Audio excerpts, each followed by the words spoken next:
Welcome class. आज हम समझेंगे कार्बोहाइड्रेट। कार्बोहाइड्रेट जैसा कि नाम से ही समझ में आ रहा है, कार्ब जो वर्ड है वो कार्बन, और हाइड्रेट्स मतलब इसमें हाइड्रोजन होगा, ऑक्सीजन होगा। जहां पर भी हाइड्रा वर्ड आता है, हाइड्रा का मतलब होता है वाटर। जैसे आपने सुना है हाइड्रोलाइसिस, हाइड्रोलाइसिस का मतलब पानी से तोड़ना। हाइड्रोफोबिया मतलब पानी से डरना। तो जो हाइड्रो वर्ड है इसका मतलब होता है पानी। पानी का फॉर्मूला क्या होता है? H2O। H2O, दो हाइड्रोजन और एक ऑक्सीजन के कॉम्बिनेशन से वाटर बनता है। तो इसी वर्ड में आप देख रहे हो कार्बोहाइड्रेट मतलब कार्बन, हाइड्रोजन और ऑक्सीजन के कॉम्बिनेशन से जो ऑर्गेनिक कंपाउंड्स बनेंगे उनको हम कार्बोहाइड्रेट कहेंगे। ठीक है। पानी क्या कार्बनिक है? नहीं, क्योंकि पानी में आपको H2O इसका फॉर्मूला है, कार्बन नहीं है। तो पानी आपका अकार्बनिक है। दो टाइप के सब्सटेंसेस होते हैं, ऑर्गेनिक और इनऑर्गेनिक। ठीक है। तो कार्बोहाइड्रेट हम ऑर्गेनिक केमिस्ट्री में पढ़ते हैं क्योंकि ये कार्बन, हाइड्रोजन और ऑक्सीजन के कॉम्बिनेशन से बनता है। कार्बन को हम C से डिनोट करते हैं, हाइड्रोजन को हम H से डिनोट करते हैं, ऑक्सीजन को हम O से डिनोट करते हैं। हमारी बॉडी में कार्बोहाइड्रेट एनर्जी का सोर्स होता है जो हमें इंस्टेंट एनर्जी प्रोवाइड करता है। ये हमारे बॉडी में लिवर में ग्लाइकोजन के फॉर्म में स्टोर होता है। और जब भी हम किसी टास्क को परफॉर्म करते हैं तो एनर्जी इसी से हमारी बॉडी को मिलती है। कार्बोहाइड्रेट तीन प्रकार का होता है, मोनो सेकेराइड्स, डाइसेकेराइड्स और polysaccharides. Mono means one, di means two, poly means many. तो जब कार्बोहाइड्रेट का एक सिंगल यूनिट, सबसे सिंपल कार्बोहाइड्रेट, सरल रूप कार्बोहाइड्रेट का होता है ग्लूकोज। उसका दूसरा एग्जाम्पल है फ्रक्टोज। एक और एग्जाम्पल है गैलेक्टोज। गैलेक्टोज हमें मिल्क से मिलता है, फ्रक्टोज हमें फ्रूट से मिलता है।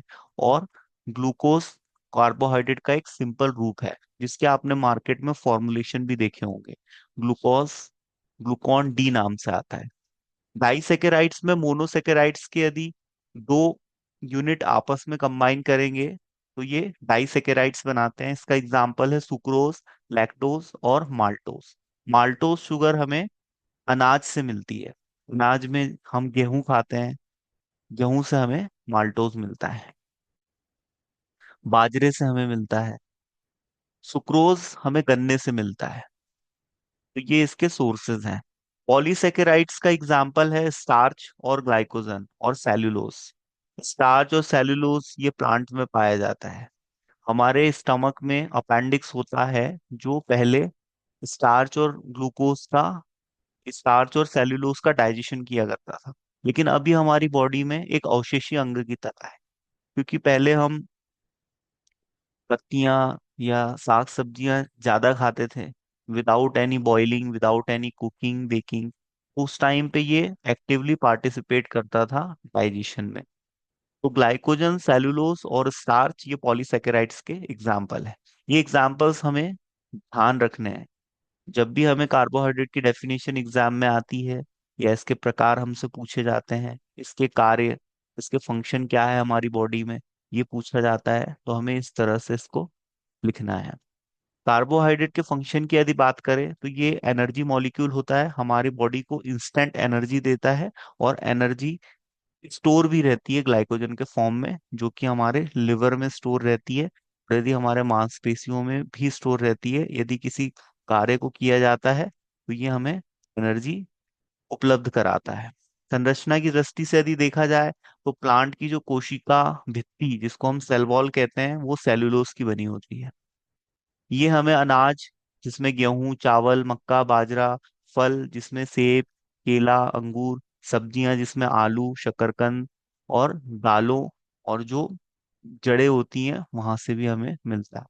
कुछ भूमिगत तने होते हैं जैसे शकरकंद है, तो वहां से भी हमें मिलता है।